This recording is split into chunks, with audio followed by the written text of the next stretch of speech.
Like a lot of places, Colorado has some pretty goofy laws. If you're going to be a new resident here, you want to make sure you abide by all of the laws. So here's one that's a little goofy.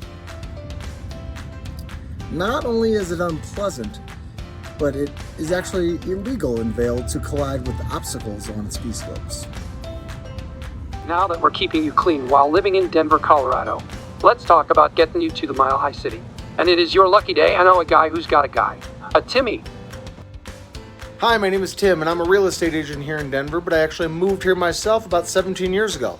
Once I moved here, people started asking me what it's like to move to Denver, Colorado, and live in Colorado, and I loved helping them. These people are just like you, and they wanted to make a move to the Mile High City.